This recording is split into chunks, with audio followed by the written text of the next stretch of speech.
Bom, no vídeo de hoje eu vim falar um pouco sobre os meus distúrbios psicológicos. Há muito tempo, quem me acompanha aqui sabe que eu tenho alguns distúrbios psicológicos e que eu luto contra eles há muitos anos mesmo. E assim, pra mim, sempre foi uma coisa muito difícil de lidar. Por quê? Porque eu comecei a ter, distúrbio psicológico com 10 anos, quando eu comecei a sofrer bullying. Que aí começou a me causar uma leve depressão. Isso me encadeou uma leve depressão, assim, mas foi uma coisa bem leve. Aí o tempo foi passando, eu fui engordando mais e o bullying foi aumentando, a depressão foi aumentando no ponto em que eu não queria ir pra escola, eu não tinha motivação nenhuma, porque eu era motivo de chacota pelo meu tamanho, pelo meu peso, enfim. E aí o tempo foi passando e eu fui adquirindo, conforme esse tempo, conforme o decorrer da vida, outros distúrbios, que foi a ansiedade, porque eu me cobro demais mesmo, quando eu coloco algo na minha cabeça, tem que ser na hora, eu tenho que conseguir, eu tenho que ser capaz, e aí acaba sendo uma cobrança muito grande sobre mim. E com isso vem o que? Acarreta que, como eu sou uma pessoa, figura pública, a cobrança vem de mim e de vocês também. E eu não discordo de vocês de me cobrarem algumas coisas, de quererem algumas coisas, não discordo nada disso. Na verdade, tem várias pessoas aqui que me dão conselhos, eu sigo, eu tento melhorar, eu tento dar o meu jeitinho de fazer melhor. E se eu não consigo, eu peço perdão, né? Enfim. E aí me desencadeou a ansiedade. Então, eu tenho ansiedade também, além da depressão. Depois que o meu avô faleceu, foi que eu entrei mais a fundo na depressão. Porque eu e meu avô, por parte de mãe, a gente sempre foi muito ligados. Então eu já contei aqui pra vocês que almoço de domingo ele sempre me ligava, falava que tava fazendo meu prato favorito pra gente vir, a gente vinha, almoçava com ele, depois tinha a minha sobremesa favorita. Mesmo ele não gostando desse ramo assim de internet, porque meu avô ele gostava mais de conversar, de fazer as coisas, ele sentava comigo pra assistir vídeo de maquiagem, de tudo meu avô topava.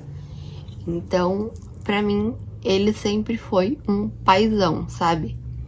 Ele era a pessoa em que, quando eu tinha crise de ansiedade, porque essa crise de ansiedade também acabou aumentando depois que eu sofri 2 tentativas de assalto à mão armada. E aí, eu lembro que final de ano, escola pública, vocês sabem, sempre tem bombinhas, né?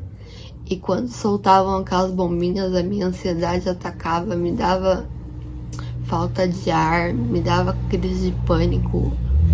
Eu apenas queria sair dali. E ele sempre foi a pessoa que ia me buscar.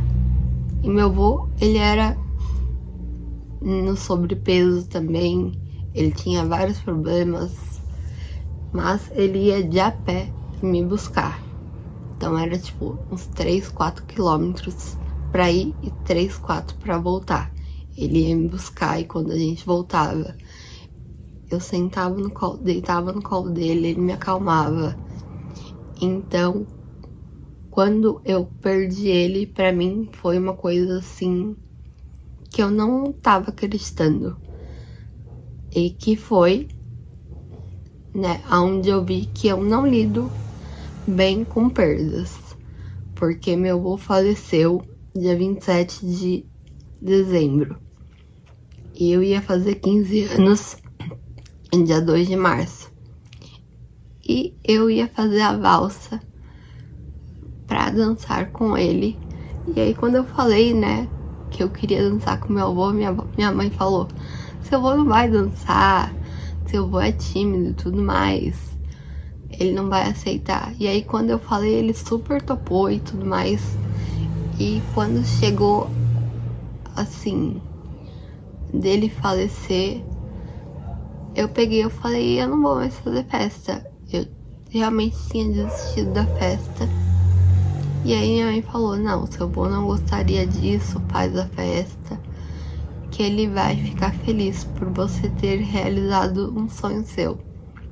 Enfim, fiz a festa, fiz homenagem pra ele e tudo mais. E aí eu entrei na depressão um pouco mais funda. E aí as coisas foram passando, minha vida foi mudando, teve a separação dos meus pais, cada um seguiu seu rumo e tudo mais.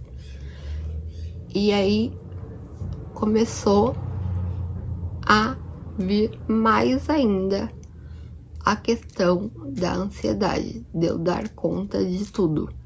Porque no começo era apenas eu pra bancar o apartamento, as contas, os bichos e tudo. Até que minha mãe arrumou um emprego, né? Então a ansiedade era mil. Então era eu gravando toda hora, fazendo publicidade, trabalhando toda hora. Eu não tinha tempo pra mim. Realmente eu não tinha tempo pra mim. E aí os anos foram passando e eu percebi que eu não tinha apenas depressão e ansiedade. E que tinha algo ali além. Só que eu não sabia o que era. Eu não sabia explicar o que era. Porque eu tinha uma variação muito grande de humor, uns sintomas que eu não sabia da onde vinha, não sabia realmente, assim, o que estava acontecendo comigo, e eu ficava perdida. Até que nessa minha última internação de 30 dias, que foi, assim, o auge pra mim, foi o momento em que eu falei, não, eu preciso de ajuda, eu preciso descobrir o que eu realmente tenho, fechar um laudo com todos os meus transtornos psicológicos para poder me cuidar, para poder dar o meu melhor, tanto no meu trabalho quanto na minha vida, para conseguir me entender, para conseguir entender tudo que passa aqui dentro e tratar, né? E fazer o certo. E aí lá, durante esses 30 dias, eu fui acompanhada, gente, 24 horas por dia. 24 horas por dia. Então tinha câmera em todos os lugares, enfermeiras em todos os lugares, pessoas me vigiando em todos os lugares. Lá era anotado se eu comia, se eu saía do quarto, se eu conversava, se eu fizesse qualquer coisa, tudo era anotado. Então, no fechamento, quando eu tive alta, eu fui laudada com depressão profunda, ansiedade, bipolaridade e borderline. Então eu trato desses 4 transtornos. E pra mim, quando eu descobri tudo isso, a minha cabeça ficou assim, sabe quando você fica a milhão? Foi realmente o que a minha cabeça fez. Ela ficou a milhão. Porque, primeiro, vem a fase da não aceitação. Depois vem a fase da aceitação.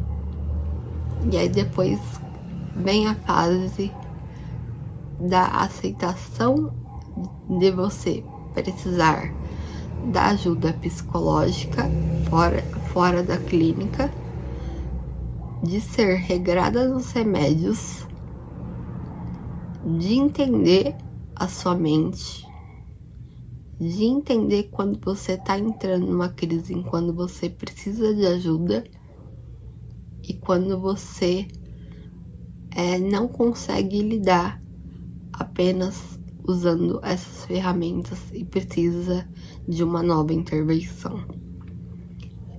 Então, eu agora fazem 4 meses que eu saí da clínica, eu ainda tô aprendendo tudo isso, mas eu já consigo ver quando eu vou ter algum tipo de crise. Então, eu já consigo detectar quando eu vou ter algum tipo de crise e quando alguma coisa vai me gerar gatilho. Então, quando eu vejo que vai me gerar gatilho ou quando eu vejo que vai acontecer alguma crise, eu sempre me distraio lendo, fazendo alguma coisa, conversando com vocês lá no Instagram. Então, é o que eu sempre faço. Vejo vídeo, vou dar uma estudada, vou ver que tipo de conteúdo que vocês querem ver. Enfim, é o que eu faço. Porque, como vocês sabem, o que eu gosto mesmo é de trabalhar aqui com a internet. Então, eu tô sempre procurando coisas novas, assuntos novos para trazer para vocês. Enfim, é basicamente isso que eu queria falar para vocês no vídeo de hoje. Queria também deixar claro para vocês que, no momento, gente, eu sei que muita gente está comentando sobre os cenários dos vídeos. No momento, esse é o cenário que eu posso ter, porque vocês sabem que eu tô morando com a minha avó, então eu uso o quarto do meu tio para gravar. É o único quarto em que eu tenho para gravar, é o único local que eu tenho para gravar. Porque aqui está morando eu, a minha avó, meus tios, a minha mãe, os meus bichos.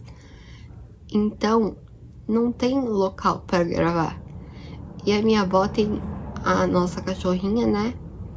Que é dela, na verdade, que fica dentro de casa e ela fica latindo. Então, não tem como eu gravar um vídeo com ela latindo o tempo todo, tá bom? Então, esse é o único cenário que eu tenho no momento. E eu também queria dizer que eu tô providenciando aqueles fones, sabe? Aqueles microfones para melhorar a qualidade do áudio, tá bom? Então, logo logo a gente vai ter essa melhoria. E é isso. Espero que vocês tenham gostado do vídeo, tenham entendido. Um beijo e fiquem com Deus. Tchau!